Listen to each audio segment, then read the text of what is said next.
And we're back. This is a very special episode. This is my first guest, my first actual contribution to this podcast. Mazel tov. It's always been you before. Jason's has always done this. So with us, we have coworker and friend Dan Elliott. Dan, say hello to the people. Hello, everyone. How you doing? As you can tell, Dan has a very soothing English voice. Dan lives down here in New Zealand. You've worked at Weta for how long? You've been down 4.5, nearly 5 years. God bless you. So Dan's been down here for about 4 or 5 years, and we're gonna do a VR podcast. We've talked about this on like the last 4 podcasts, but Dan is the person that first showed me the Vive, and he's talked a lot about VR. So I wanted to get him on here because I've got questions. I know very little about VR. I know enough to buy this headset and walk around with it and wave the controllers around. But there's questions. There's questions about where this is going and where the technology is headed that I think Dan would be a great person to be able to ask. Yeah, and I recently, so in the last week, I should also say that I've actually got my my hands on the Vive. I've had a little more use with the Vive, and the Rift as well. We set up both in the office, so yeah, I got a little bit more experience since the last time we've talked about this as well. So this should be a pretty good conversation. How big is your office space? I don't know. I didn't measure it. We set up. We basically had to knock out a whole island of desks. So we killed about a quarter, or maybe like. I mean, a lot of our office is taken up by like the actual office. It's weird to say offices in an office, but like conference rooms. That's a better word. So a bunch of conference rooms take up about maybe 40% of the office. So then with that remaining floor space, it's just a bunch of desks there, and about a quarter of that is currently being used for our Vive setup. So we did that, and then the Rift. So how big is the room space? Because my room space is 2 meters by 2 meters. Dan, I'm not sure exactly how you have this set up in your, because you only have the Vive, right? You don't have an Oculus. I have both. Okay, it's a bit embarrassing to say that the Oculus is still in its box because the Vive has been enough for me to kind of just get on with. But yeah, my office space is just big enough, just for the minimum size of the Vive. So okay, cool. It's enough. Yeah, and we were able to push it a little bit. I mean, we had some restraints, but I think the recommended space required for the Vive was about 6 by 6, and we were able to go like maybe a little bit larger than that. We had to use, because of the open floor plan of the office we basically got to. So just a little bit of background. Maybe it's worth talking a bit about the Vive, which now that we all have hands-on experience and we could speak to it, this setup is worth talking about because the Vive differs from the Rift, and where the Rift is more of a stationary experience. The Vive is something that is more active, where you can move around, and in order to accomplish that, 2 trackers have to be set up. So you actually need, at least, as I was saying, a 6 foot by 6 foot or 2 meter by 2 meter. Yeah, so I'm going to go international for the rest of us. Yeah, exactly. You need that much space just in order to use the thing. And in order to set it up, you have to put one of these sensors on, basically, if you can imagine that square corner, that kind of square, you need to set one at opposite corner from the other. And then that's what's tracking the movement of the head of you with the headset and the controllers themselves. So that's just a little bit of insight into the setup itself for those listening and trying to imagine what we're talking about here. And the setup is pain in the dick. So Dan, so what? I did not like it. It is a pain in the dick. It's awful. Like I ended up buying some big giant stands, like 8 feet stands that I can put inside of my place and then put on each corner of my big open floor in my apartment. Move some couches around, and that's how my space is.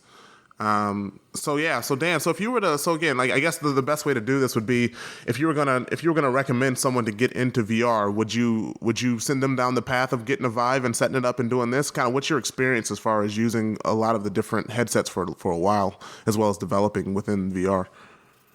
Well, my first experience was getting the Oculus DK1, which was their first prototype, and that itself was a great experience. There was no positional tracking, so it was just head rotation.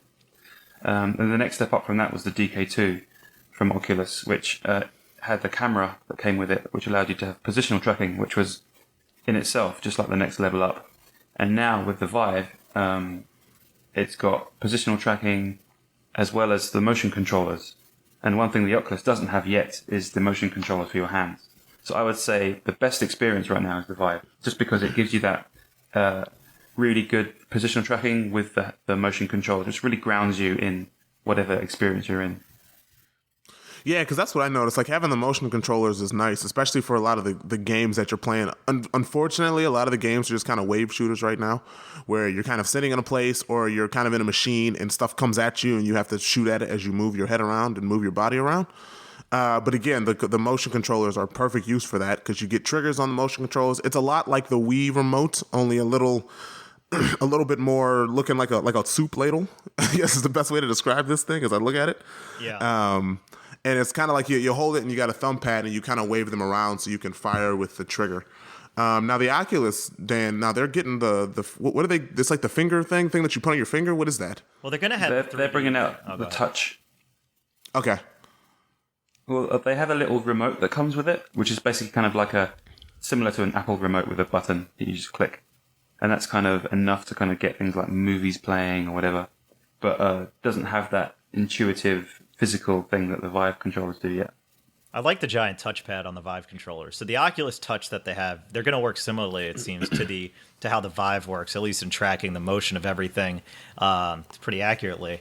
But the difference is that each of those have two thumbsticks on them. They each have their own thumbstick, whereas the Vive has those touchpads. And I actually like the giant touchpad. I think that opens up more interesting possibilities for natural interaction. Whereas anytime I think of a thumbstick, it always comes back to I'm playing a game. Like it can be somewhat breaking of the immersion. So that's because it feels more like a controller pad. Like I've noticed that, like the Elite Dangerous, which is the flying around space game, you still have to use controllers. So some people buy like the actual throttle joystick thing. And then I was just using my Xbox gamepad. So it really felt like you still have regular game controls. So the motion controllers are nice because it definitely separates your hands instead of having it all on one big giant gamepad. So again, it's an awful lot like the Wii was, as far as just having that. It's for people who have never used this thing to kind of understand that you kind of have this thing strapped to your wrist and you're waving your hands around. But you have it on both hands. And also, I don't think you can completely get rid of the gamepad because there's a whole generation of gamers who, it's part of their muscle memory is to hold a gamepad and play games.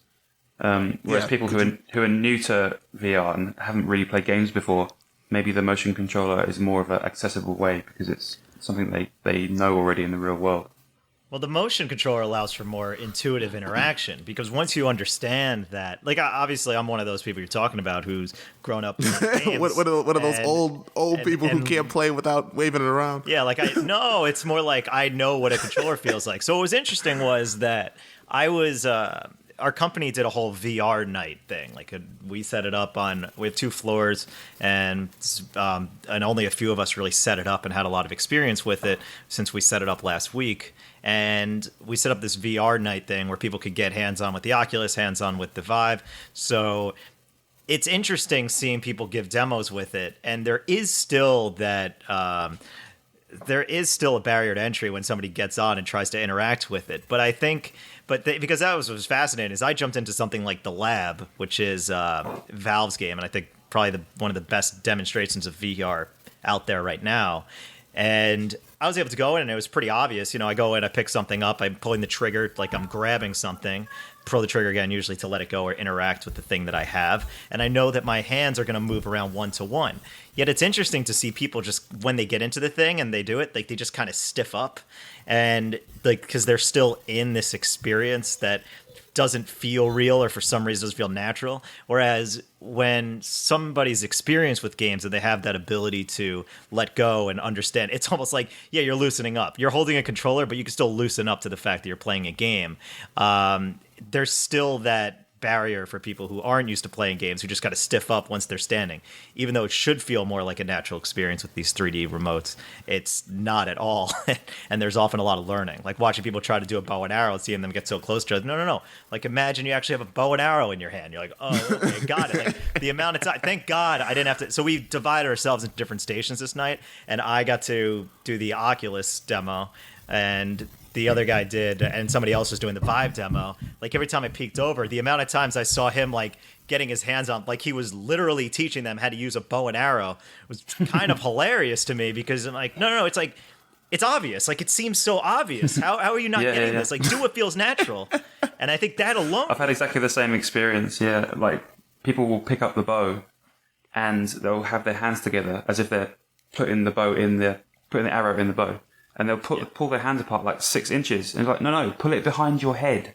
Yeah, and they're like, like it's an actual bow and arrow. yeah. Or actually, I mean, if I saw even crazier things. I saw people pull back the bow instead of the arrow. I was like, how does that make any sense? What's going on here? Yeah, it was kind of counterintuitive. You would think that, and it should, in a way, it should open up more natural experiences where someone could just jump in and use it. And I think that sense of discovery, like I didn't want to really interact with the Vive or any of these VR experiences. To me, like VR is a very personal thing to really to experience, and I didn't actually really jump in and mess around with it until everybody left the office. Like everybody left one night. It was actually, so I recorded with Chris an episode that we did on Tuesday. Stayed after to record in the office, then mix it, upload it, whatever. And then afterwards it was empty, and I jumped in and used the Vive for about an hour or so just to get like that true experience. And it was awesome. Like a bunch of these guys don't even put on headphones. I'm like, you're missing like half of the experience by not being fully immersed. Like you really need to submit to this VR experience to truly understand it. Yeah, it's really interesting though, because again, I've got it on right now, and I'm watching our Skype call as I'm on this big giant screen in the VR desktop. So basically, this is one of the programs there where you can just literally use your computer like a regular computer. I've got headphones on, I got this big giant thing on, and I'm in the middle of like a space nebula looking thing, and I can change it. I can change the environment.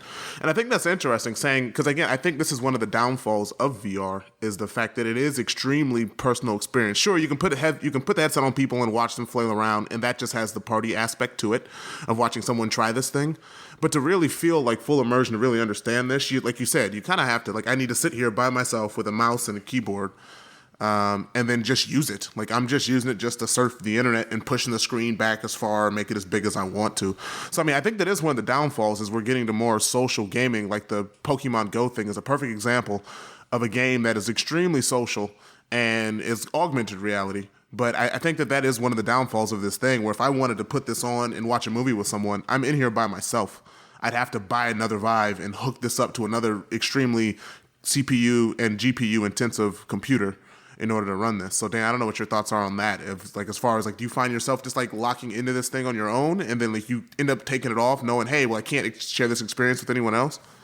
Well, I kind of think it's both ends of the spectrum. Like I've had experiences where it's, most of the time it's just me in these fully immersive experiences, but then it does bring people together at these parties, and it gets people talking, and I've had multiple people try one and then get one the next week. So it's kind of, that was in me, a way, right? That's what happened with me. It might have been you.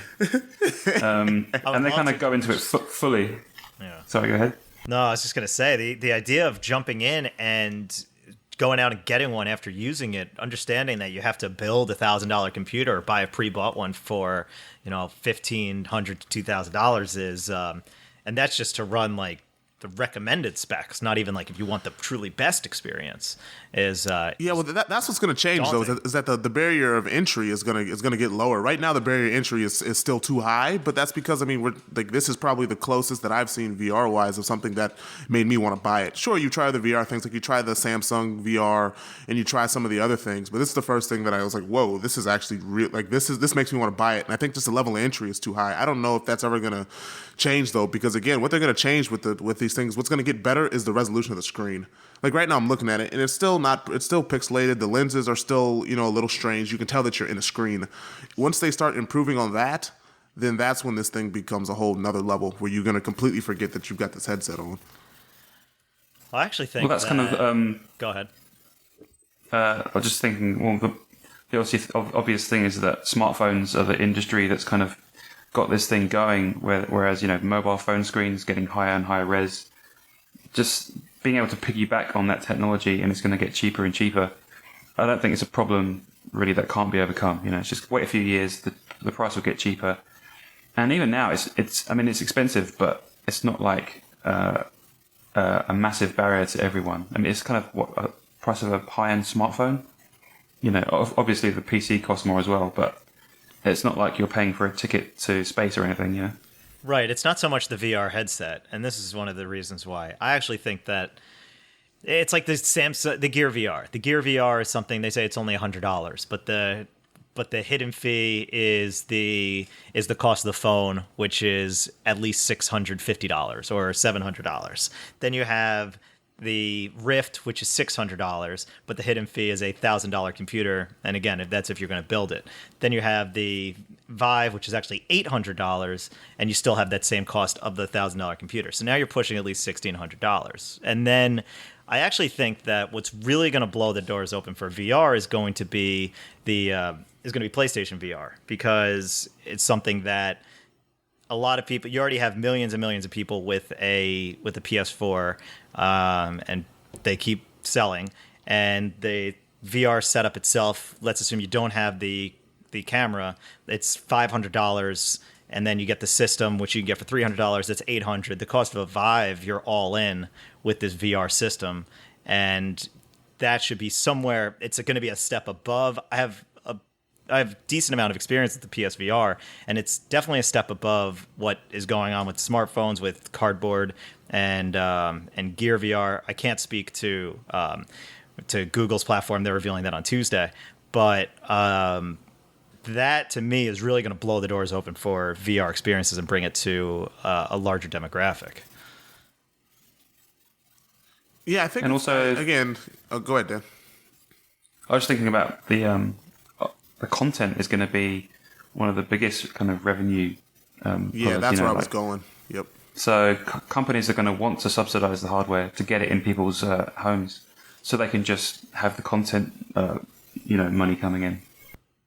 Yeah, because again, for me, that's where I really want to take this discussion, specifically with Dan, because Dan, he's got experience using Unreal Engine. He does tutorials on his YouTube site, which we'll have him plug at the end of this. So, like, Dan is very well aware of the development of video games as well as kind of these interactive spaces. And I think that is going to be what really changes the game. The hardware is getting to the point now where, okay, you can get this into your house and you can use it, and you're not going to throw up all over the place, and it's not going to get extremely boring after the first time you use it. But what's going to have to change is the way that content makers and content developers, the way that they think with this. Specifically, because me and Dan work at a visual effects company. Jason, you've got experience doing games. This is what I think the next giant level is you need to get this into the hands of developers, and if you start subsidizing the cost that way, because Dan, I don't know what your experience is as far as like how is this going to change the way that you have to develop a game? Like, what do you see as far as like, oh wow, the rules have completely changed with how I look at the space that I'm in when I'm writing something to make a game or make an interactive experience?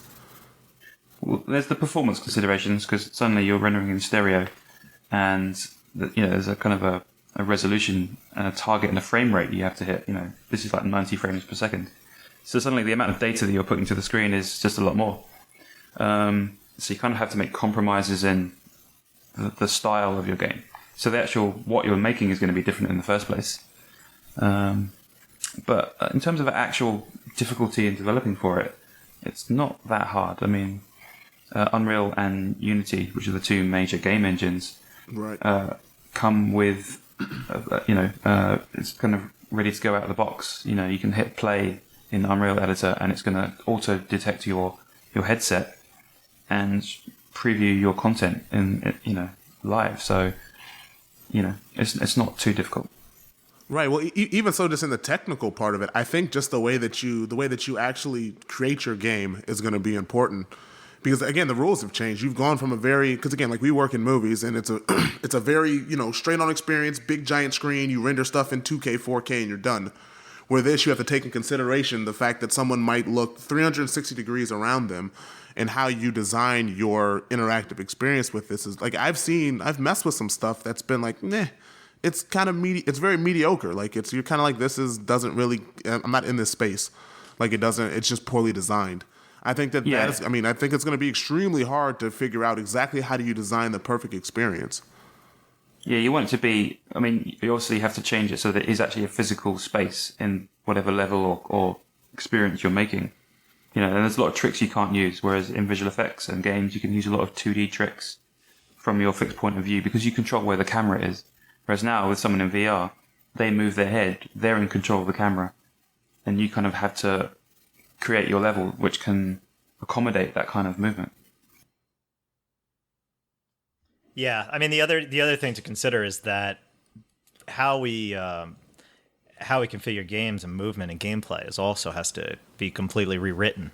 Like you can't adapt experiences one to one. Like I was actually talking to somebody in the office when I was showing them the Rift, and I actually drew out how current controls work for most games that are in third person perspective, and how camera controls work, and how movement works relative to the direction you're looking, and how that's mapped to two thumbsticks or a mouse and keyboard, and trying to explain that you can't necessarily have that when you're trying to, like, a lot of these experiences now are first person because that feels very natural to somebody.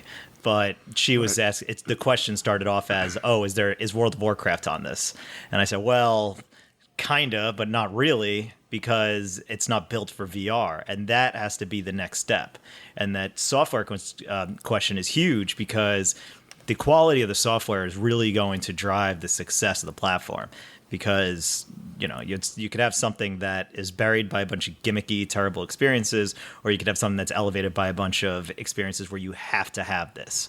Like if you have a demo. Well, because that's where we are now, though. Like we're in the kind of, because think about it, the Vive has been out for what, about 6 months, and most of the experience that you have are, some of them are very well done, but they're short. They are a little gimmicky. Yep. You kind of do it, and you're like, okay, that's it. But I mean, you got to give people, big giant developers. I mean, think about how long it takes just to make any sort of Grand Theft Auto game. It takes years and years to do it.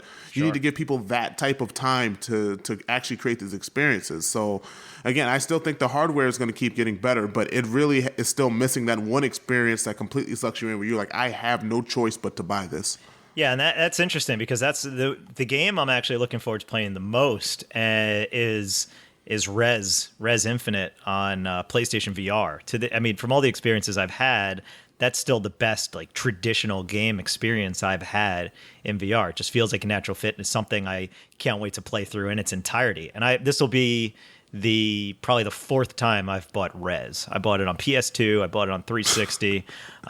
There's some other thing I bought it on, and then I'm gonna buy it on PS4 because that game is so good. And it's almost like when you see it in VR, you're like, of course, this is gonna be on VR. It's like playing Panzer Dragoon. What is Res? Explain the gameplay to people so they understand. Yeah, so Res is like an on rails third person shooter. It plays like it's almost like Star Fox, but it's more like Panzer Dragoon, which is going to be a bit of more of an abstract example for most people. No one knows what that is. I know. You just dropped a name that no one knows what it is. Yeah, but do either of you know what it is or no?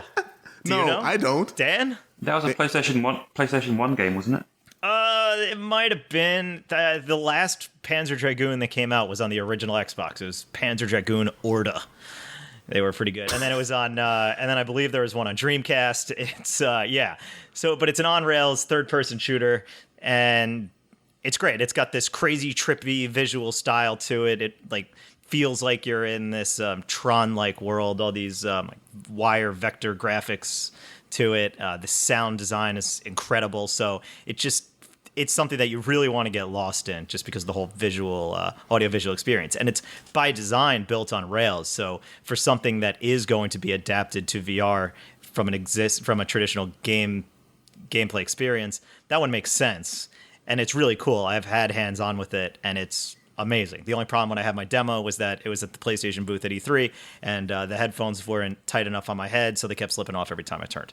Other than that, game's going to be great. When I get my earbuds in or I get my over-ear headphones in, and they're nice and tight, it's going to be badass. I can't wait. So that's what I'm looking forward to the most. But otherwise, a lot of these games, like you said, John, like they're going to be short or they're going to be crappy because there is this rush to market right now. There's a small but passionate group of people that have this and looking for more content, and that's and that could be good and it could be bad. But I think when you get that quality, it's going to be short, and if you get that crap, well, that's probably to be expected, unfortunately. So Dan, what experience are you missing from VR so far in your experience as far as using the Oculus and using the Vive? Like, what's the experience still that you're just like, wow, if someone can just make this, then this would really take off? I personally would like to see more photorealistic sort of nature environment experiences where you can go to these places and just be somewhere which is a beautiful place to be. There's a few like demos that come with the Vive where you can kind of be in a photogrammetry environment and stuff. And I kind of like those kind of things. Yeah, because that would work perfect for, like, for example, a country like that we're in New Zealand, that is very far for the majority of the people to get to. Even from Australia, it's still a 4-hour flight. But think about it, from where you're from in the UK, from where we're from in the US, like, it's not an easy place to get to. But to be able to experience a country or an environment or a landscape like this, I mean, a lot of people, it's a once-in-a-lifetime trip for most people. And if you're able to kind of move people around the world so they can view these things with never leaving their home, that's pretty powerful. That's much further than just game interactive experience. That's some life-changing type of event for a lot of people. Because again, you know it. You've traveled enough. We've all kind of traveled a lot to realize how that feels when you're inside of a different country and you don't know where you are, and the new experiences and the smells and the tastes and the sounds and all the stuff that comes with it. Yeah. Yes, it's amazing to be in some other country and see it. And the reality for a lot of people is that, they have jobs and lives that they kind of can't just up and leave. There's a few people who are lucky to travel around the world, but, if you can use VR to, at least preview what the world is like, that's going to be a big help for people. Yeah, and I think one thing that people underestimate with VR is how simple the idea of removing the boundaries of a screen and just actually being in it makes. So when I was demoing the Oculus at this company event, all I did was run people through Dream Deck, which is basically the same demo I had with Oculus Rift 2 CESs ago. It's a series of 8 sequences, and they're all pretty short. The whole thing lasts about 8 minutes, and it really gives people good sense. Now, people would watch it because you could see what's on the TV that people are seeing before they get on. Yet the reaction, even after seeing it on the TV and seeing it in the system itself, was still pretty cool to see everybody's reaction to it. Like, there's one where, and this is to get back to the point of bringing you to different locations, where you're just standing on top of this skyscraper in this kind of steampunk city. Dan, I'm sure you've used this, right? I have, yeah, it's great. Yeah, so when you're in this thing and you get, looking at it on a screen, oh, that's really cool art, whatever. But then when you're there, it's like you get a sense that you are that high up and a sense of scope that you don't normally get just by looking at a screen.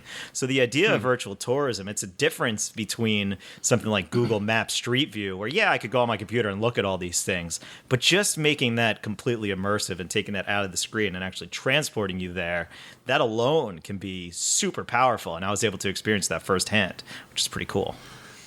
Yeah, I showed that one to. Sorry, I was just while we were on that, I showed that demo to my wife's parents. They came to visit us, and these guys are in their 70s, and they had never tried VR before. I don't even think they were kind of aware of the kind of thing that started recently. So I showed them Dream Deck, and I played them that one with the steampunk skyscraper thing. And at first they're like, "Oh, what's this thing then? Okay, it's like a screen. Okay, I'll put it on my head." And suddenly, they are just blown away. They're just, oh my god, they couldn't believe it. Yeah. And then there's one where a T-Rex come. You're just in a corridor, and even that by itself for them was just, oh my god, I'm in a corridor. And then suddenly a T-Rex comes around the corner and screams in their face, like a meter away from their face. Yeah. And just the reaction was amazing to see. Oh yeah, I saw some great reactions. So one of the girls in the office actually screamed when the dinosaur was walking over her. And what was funny was, I'm gonna name drop Brittany here because she's been on the podcast a couple times. When she was using it, so the second video is just this little raptor thing standing right next to you, and she's like, no, I don't like this. And she's like actually just looking down. I said, "Are your eyes closed?" She's like, "Yep."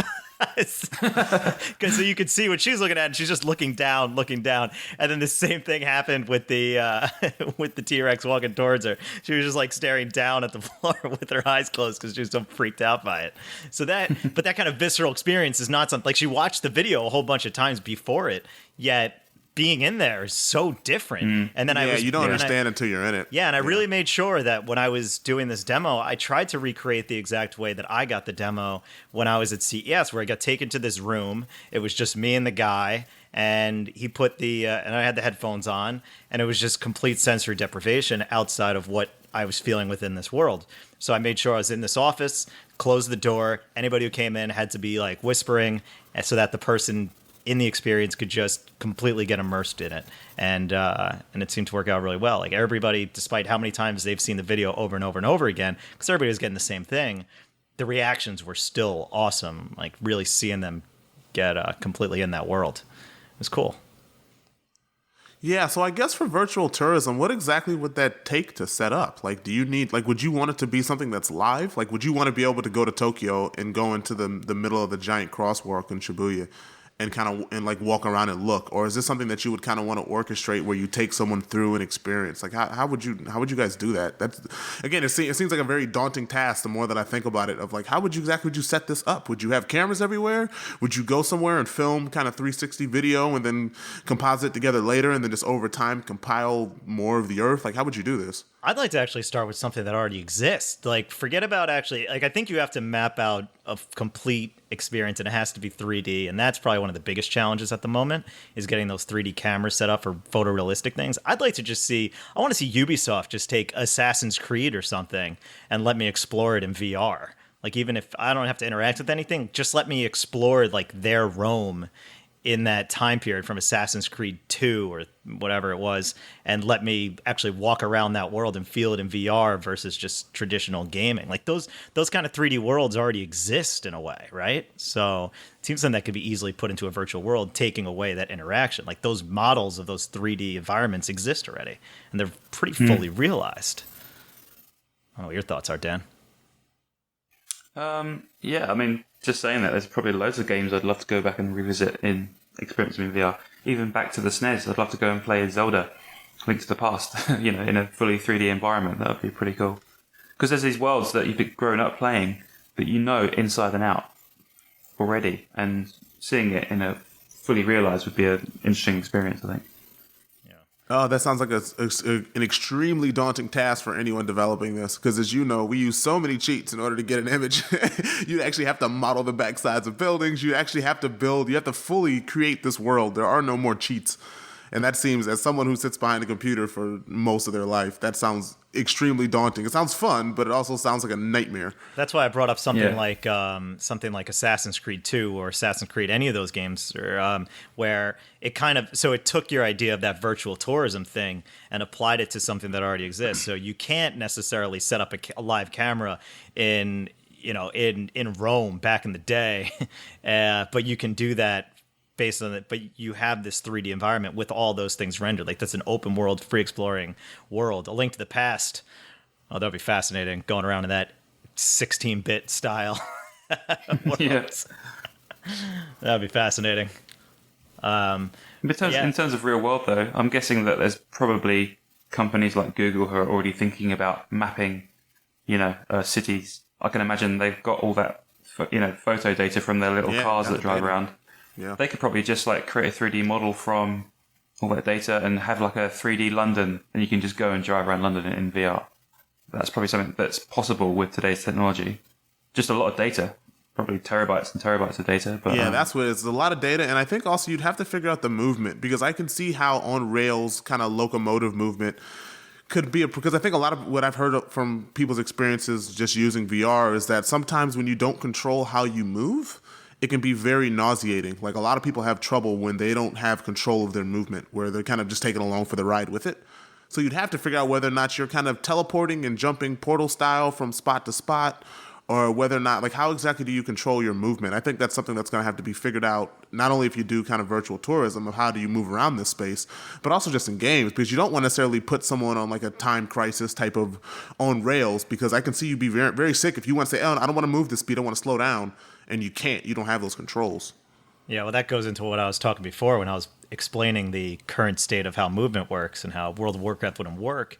Your camera perspective is effectively the inverse of how a traditional 3D experience works that's not in first person. So when you're in first person, even then it doesn't work, because when you're in first person, when you're playing, I'm going to try best to explain this without visualizing it, but you're always looking in the direction where forward on the thumbstick is going to be forward, right? So you always know the direction you're going to go, and you always know that where I'm pointing, if I'm playing a shooter, is going to actually shoot or interact with that thing. However, once I move my head around, I've effectively lost where that true north is that's going to take me in that direction. And if I completely orientate my body otherwise, like it's kind of like if you're just walking and you turn your body, you're going to start turning in that direction, right? But if I'm turning my head and I'm controlling a character and my body's looking one way and I'm turning another way, it could be really disorienting in that regard. And in a third person perspective, it's completely different because the camera control is inversed, where usually you're circling around the player, and your controls in the camera are going to swing this around the person. Whereas if you're in VR, your head as a camera is going to be basically locked to a pivot point, and that's where I'm moving it around. So losing focus of your character could really be the difference in the game. Meanwhile, you have traditional third-person platformers and shooters being made. Like, so I played Lucky's Tale, which was free for Oculus, and that just fixes the camera. You can still move your head around, but at the end of the day, looking forward, and you generally never lose sight of your character. And it's also the same for Edge of Nowhere, which is a third-person adventure game, kind of like a Tomb Raider Uncharted, which is also for Oculus. So those are, I think, temporary solutions, because for both of those games, you still need an Xbox controller for that traditional character interaction. And I don't think that's going to go away, as we mentioned before, but there still needs to be some sort of innovation in the VR space and how we interact with the world around us to create completely immersive experiences. Yeah, there's no like right or wrong camera movement for any game, and things there is wrong camera movement. I've got plenty of examples of wrong. Oh yeah, there's wrong. Definitely. Have you ever played Drake of the 99 Dragoons? You look up video of that on the original Xbox, it'll change your life. But what you said about the reorienting your head to the up and down controller, I've had that exact same problem when developing in Unreal, where I was developing a kind of a 3D RTS VR camera thing, kind of like a StarCraft style camera, and then I just discovered that I turned my head and I moved the controller, and then I was going side to side because my head was 90 degrees and I hadn't taken into account the fact that my head had turned. So suddenly the movement is still moving me in the same direction, but relative to my head it's wonky. So you kind of have to reorient your control to what your head is doing. So there's always interesting little things that you have to take into account for. Yeah, because I think that's going to be the hardest thing for developers. Because Dan, I was speaking with another coworker, Gary, and that's his main concern, is that a lot of the actual movement for this, like if you put this thing, if you have like Apple VR, right? That's kind of the biggest thing. If you had everyone with an iPhone that you could give this VR headset to, and they can snap it in, they've got their iPhones and they can use this. If the controls and things aren't right, then the minute that you get a whole group of people sick because the way that you develop this is wrong, you can essentially kill VR. You can kill this of saying this is dangerous. This is all these things that would make people fear being in this space. And I think developers are just going to have to really kind of figure out what are the rules of this, right? Because we kind of have the rules of filmmaking and we kind of have the rules of making video games. Sure, people try to bend and stretch these rules every once in a while to come up with something completely unique. But usually, most people stick to kind of the core rules of what it takes to make a movie or to make a video game. With this, I don't think there are any rules yet, and I think that's what's going to need to be figured out, and hopefully it's figured out in a way that is very successful. Well, this is the App Store, right? This is the rules of the App Store being written for VR, where when the App Store first came out for iPhone, you had a whole bunch of these odd experiences and people releasing all sorts of things. I mean, people released a Shake the Baby app, which was immediately banned, but still existed. And then there was that app just called I'm Rich, which was like $10,000 to just I remember display that. a diamond. Yeah. Like with, I think a couple people actually bought just because, fuck you, we can. And then you have and then you have people like Gameloft trying to create traditional first-person shooter experiences on there when they released their Modern Combat series and Nova, which were ripoffs of Call of Duty and Halo, respectively. But that tried to shoehorn traditional console controls onto a touch display, which worked, but it wasn't quite built for that experience. It wasn't until it was Angry Birds that had a really good tactile feel to it. It was Cut the Rope that was probably one of the best uses of touch. And then even something like Doodle Jump, which just said, oh yeah, you just tilt the phone side to side. We have this control. That's how you control it. It's simple. We don't need these complex controls. We have different control inputs that we have to take advantage of. And it took a while. I mean, Doodle Jump was one of the launch apps, I believe, but it still takes a while for consistency to come out, or true understanding of the platform to really exist. Look at the Wii. The Wii was buried by a whole bunch of shitty applications. It came out. Yeah, sure was. It was launched with Wii Sports, and that was a good demonstration. It was party games. And honestly, that was about it. Like, I remember my parents bought a Wii just to play the Wii bowling and those type of games. Yep. After that, the rest of them just weren't worth the price of what you would pay to buy the game. Yeah. Like, they weren't anywhere near what that original game was. Now, there were good games out there. Like, there were good stuff. Yeah. Like, you had...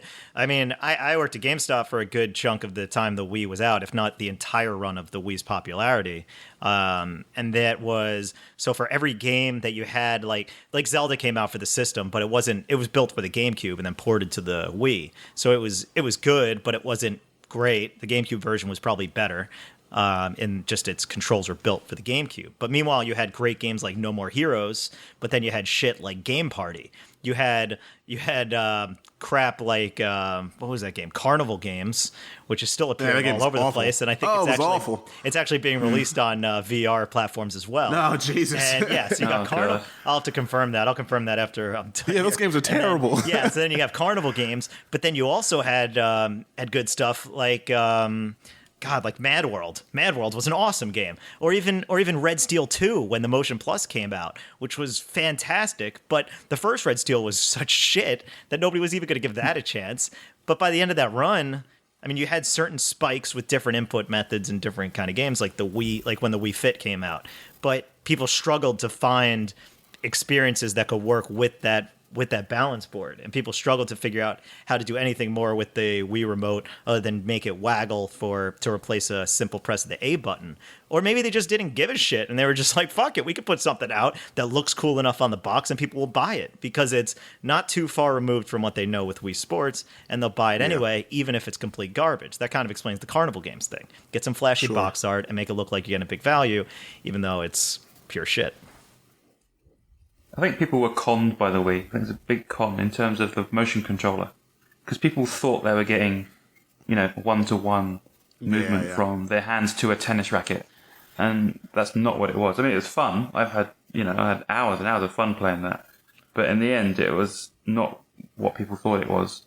And it did it brought a lot of people into games that wouldn't normally have played it. But I don't know. It's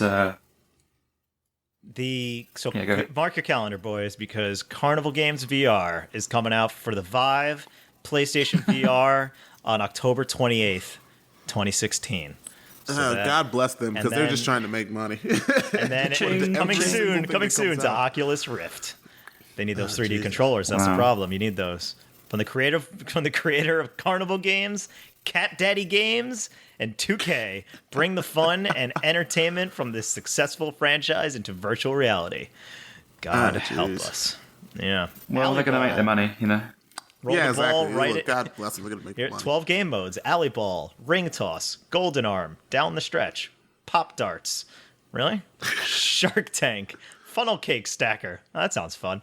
Swish, Haunted House, Fast Pitch Strike. Or maybe it's a ball. I don't know. That's the description. Shooting gallery and climbing wall. So there you go, guys. Something to look forward to. Jesus. This is going to come, though. This is inevitable. This is going to sell amazingly on the PlayStation VR. Guaranteed, this is going to be one of the top sellers on PlayStation VR. It's unavoidable because nobody knows what Res Infinite is, and it's not even going to be on store shelves. But you can buy it from And a lot of people, they just see the kind of the simplest thing, right? You want to get something that you consider a party game that, like you said, you have these VR parties. You want an experience that everyone can experience and simple enough. So that's why people buy those games. Then you buy them and you're just like, this is not fun other than like, hey, try this out for 10 minutes and let's do something else. Yeah. So the experience had better be really good if it's going to be short. Like Yeah, exactly. in the lab where you've got the longbow game, bow and arrow. That experience for me is good enough that I want to play it over and over again. Yep. Yeah, But, or that shooter and it even in leaves the you kind of lab. wanting more. What's the that arcade machine in the lab? Yeah, that thing is fun. The thing where you basically have your controller as the ship. Yeah. And so you move it back and forth and around as you're trying to dodge little balls. That's one of my favorite games. That thing's really fun.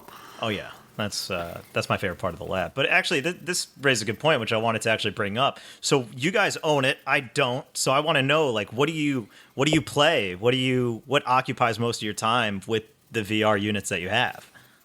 With the Vive, I guess. So, let me take a look. I will look at my Steam real quick. So I've got a fair amount of games. A lot of them are wave shooters, which I've kind of realized as you start buying these games, they're all sort of the same, right? So it's all pretty much a wave of things come at you, you shoot it, you move on. A wave of things come at you, you shoot it, you move on. Well, that's because the movement game that question hasn't been exactly. addressed yet. Well, for me, again, I don't own it, but probably the best game that I've played is Raw Data, which is basically it's a first-person shooter, but you're kind of in the middle of a room, and these robots kind of come at you. You have to duck behind the console. You have to grab your gun and reload it. You have to do all these things that you're firing. That's the best one that I've played. I don't own it because it's just too expensive. I try to wait for Steam games to go on sale. So It's nearly $50. Wow. yeah, it's really expensive, super expensive. But I played it. We have another coworker that bought the Vive, and I played it at his. But the game that I've probably played the most is the Zombie Training Simulator. It's really pretty simple. You get a ton of guns, right? So you get Glocks, pistols, AK-47s, and it's just like these really jokey card zombies that come at you in waves. So all of a sudden there'll be like 300 zombies coming at you, and you got to throw like propane tanks, throw grenades, there's meat. So if you throw the meat, the zombies go toward the meat, and it's super, super simple. I just think it's really well done. Like you can actually see through the scope when you're firing. Like it's just really well done. So it's something that you can kind of mindlessly play. So you're in the experience and you're moving around, and the zombies get super close to you. You got to shoot them to hopefully not, because I think once they touch you, it's over. But it's just waves. It's just wave 1, 2, 3, 4, 5, 6. I just started playing Elite Dangerous. That game is hard. I think it's hard even without the Vive. I think it's hard. So I don't have, like, the guys at work are trying to get me to buy this HOTAS, right? I guess it's the hands-on throttle, whatever. So, like, it's cool. Like, you're in the cockpit, and that's what makes it cool. So with Elite Dangerous, you're in the cockpit. If you look left, it brings up a bunch of menus. If you look right, it brings up a bunch of menus. And it's like you're actually, like, you can look up and see outside of the top of the cockpit. So you can actually, like, see planes, like ships going above you. So you have to, like, turn your ship around. It's super cool, but it's super complicated. So I started playing that yesterday. It took me like a good 45 minutes just to figure out how to kind of move forward. I'm a little slow with video games anyways. But that's probably... You couldn't get through I can see Danganronpa. that. Shame on you. Yeah, exactly. Well, look, man, I'm old. I could see that being a game. If I can really get into that could be a ton of fun because you're stationary, yet you still get the benefits of controlling your movement. You're controlling the backwards and forward speed. Right. You're controlling kind of firing at stuff. You can bank and turn right. Like a lot of flight simulators, of course, always beg for VR experiences. Yeah, so well, Dan, I don't know what you've played. Have you played Eve Valkyrie? Because that sounds like it's not for the Oculus. It's only for. It's not for the Vive. It's only for the Oculus. Okay, because I've played that, and that was actually my very first experience with VR was Eve Valkyrie, and it was just perfect because when you're sitting in a cockpit and you can't move anyway, you're just controlling this ship. So now I'm holding the Xbox controller, and those are just my ship controls. But to have the free range movement to look up and look around and find the enemies I need to target, it felt completely natural. So it sounds similar to that, just cranked to 11. So Dan, what about you? I pretty much have just been playing with the lab. I've got a couple of other games in my library, like the job simulator and stuff, but I pretty much just tend to stick to the little fun short games. There's a project that's just come out, of a Chernobyl VR project, which I'm quite interested in checking out. So which is where they've actually gone to Pripyat, the town near Chernobyl, and done a ton of photogrammetry and 360 video. So it's kind of like taking you right there, which is kind of sounds quite interesting. Although there's quite a few bad reviews on Steam about it, so I'll have to, saying that the video's low resolution, and we'll see about that. Speaking of which, I'm going to bring up the elephant in the room before we log off here. Sure. VR porn is awful. Okay. Go It's on. awful. I don't like it. It's weird. It's super weird. It's super weird. I don't get it. 'Cause I it's wouldn't shot- know. It's just weird. It's super Dan, weird. do you disagree? Like it's. Excuse me. Dan's like, I don't know. I'm not sure. No, it's just weird. Like they're just because they Oh, wait, try hang to on. put you, like, in Let's the- start. Maybe. Yeah. Well, what does Dan? Like, what's your hesitation here? Do you not like? There's porn on the internet. Did you know it? So you could get that. Let's start here. Yeah, in case you didn't know, Yeah, there's porn on the internet. You What's, can Yeah, what's so the that's- address? What's the website address? Well, there's a few. Are you in South Korea? That might make things more difficult. But Yeah, again, it's still porn in South Korea. it's still doable though. You could find it. From what I've seen around just from browsing the internet, VR porn doesn't seem to be in a place where it's like the most amazing experience ever. But it's awful. emerging. It's It's weird. emerging. No, it's not emerging. It's emerging as people are creating it. But this Exactly, thing is that's what I It's mean. super weird. Yeah, no, I heard you that people are creating it, but it doesn't mean that it's any good. I mean, I guess the same can go for porn too, right? A lot of people create porn. Doesn't mean all of it's good. Yeah. I mean, at the moment, it's kind of like 3D video that's wrapped onto a sphere. That's exactly what it is. And so, like, everyone is giant. They're all huge Yeah. people because all it's doing is taking a giant 180 screen, a very wide lens, and then curving it. So if you look left, you get a bit of a view. If you look right, you get a bit Can of I a just view. can I just take what you said and play that back to you? I just want you to understand what you Okay. just said. Everyone's I'm like sure it's- everyone's like a giant and it's curved. That's what I heard. And what's bad about it? Yeah. I don't know. Yeah, it's just very odd, and that's because again, a lot of people think a lot of people, as people know, for the DVD discussion, the as far as media goes, and like what format we put media on, porn drives a lot of that. It always Yep. has. It basically between what was it between was it HD, DVD, and Blu-ray. That's what it was. Yeah, between HD Yeah. and Blu-ray, like it was porn. Porn was the one that basically won the battle. Said we're going to go with this format. No. Sorry. Or, no, it getting was too far something ahead. before that, right? It was something before VHS. that. It was There you go. VHS and That's beta. what it was. Because That's what it was. Porn was actually, I think they sided with HD DVD when it was HD DVD versus Blu-ray. It was PlayStation that won that and battle, people right? predicted Wasn't it that. Sony? It was Sony movie won that companies. battle because they put no. I thought it was Sony that won that because you could actually play Blu-rays on your PlayStation, and it was the cheapest way to get a. Yeah. It was the cheapest way to get an HD DVD format was just buy it because that's what I did when I wanted to watch Blu-rays. I just bought a PlayStation. Everyone Yeah. else you had to buy a very expensive separate DVD player in order to play HD DVDs, and the Xbox one didn't come with the Xbox. So you're right, it was VHS and Betamax. I knew it was much earlier than that. They basically won porn and said we're going to stick with this one. And that's, next thing you know, VHS is the format that we use for 10, 15 years. I wanted to write when I first started working for this company that I'm working for now, I wanted to write a blog post that said well, I said, I don't know if I said the Apple Watch, I don't think that was announced yet, but I said that the wearables are not going to truly take off until porn is on them. And I did not get a green light to write that article, unfortunately. But that's actually one of the interesting things about about PlayStation VR is that Sony's already said that they won't support porn on it. I don't know how, if there's browser compatibility on the system, but they basically said they're not going to support it, or maybe not officially, I guess. Whereas I think if you're building something PC like Vive or Oculus, like what are you going to do about it? Nothing. But again, I just don't think it's very.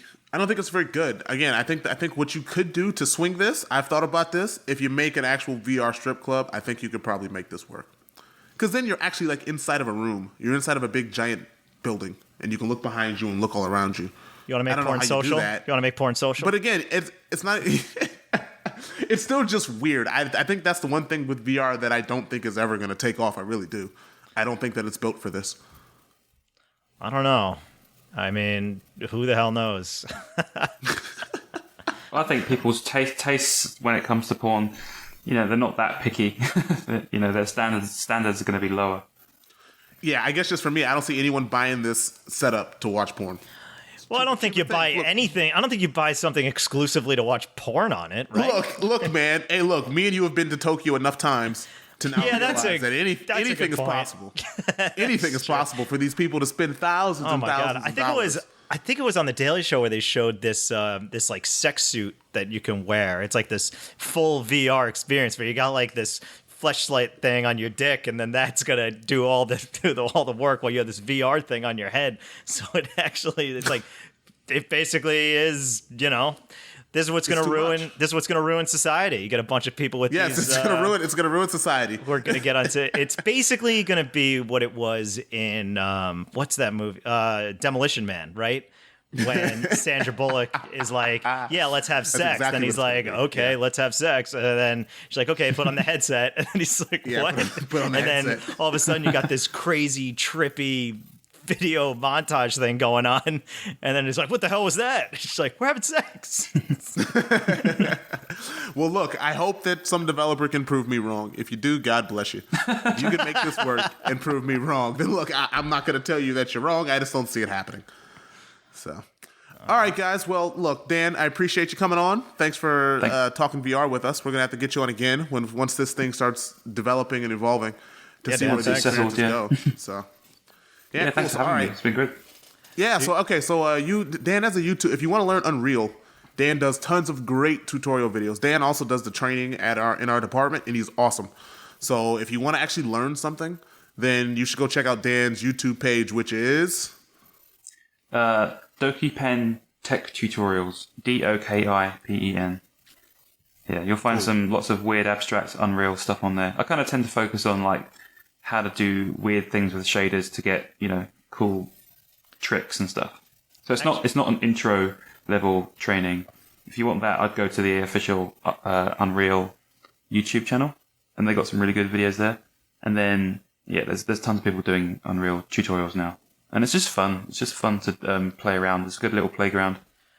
Well, I want to ask actually before we wrap up, because you said you're working in Unreal, and do you have any? And it seems like everything that's on the on these VR stores either built in Unreal or Unity. Do you have any perspective on which is better, or if there's any advantages to one or the other, or do you even have any of the experience in Unity and VR? Like specifically as it relates to VR, I don't want to get into a war of which is better betwing Unreal and Unity here. I was about to say, is that what you're starting? No. I have zero preference. I mean, we could go down that road, but there's not much point. I mean, Unity and Unreal, they're both pretty good. I like Unreal because there's less coding. If you want, you can code if you want, but they have a thing called blueprints where you can just hook up your logic for your game or your experience just with these little boxes and lines. So if you're not a coder, it's great. Yeah, so it ends up becoming like visual programming, right? Like a lot of the software that we use at work is visual programming, where you don't need to know C++. Again, it helps, but really you can kind of say, hey, I've got this node with a bunch of inputs that would technically be code language that you can plug into something else. That's interesting. Cool. I'll just check it out. Yeah, Mess around with it. Yeah, so like for your controller, you'd have you'd get an event fired for when you hit the up button, and you just hook up your up button node to your fire gun node, and it would just kind of connect that in the game without you ever having to write a single line of code, which is quite nice. Cool. Yeah, cool. So, all right, guys, we'll wrap it up. FunNationalPodcast.com, Facebook.com/FunNationalPodcast. Thanks for joining us. This podcast is Wait. over. Did you say Twitter? What? What happened? Did you say What'd I Twitter? do? Did I say Twitter? At DFN Podcast. I thought I said that. I don't know. You went really fast. No one checks our Twitter anyways. Who are you kidding? All right. Thanks again, Dan. This podcast is over. Thank you very much. Cheers.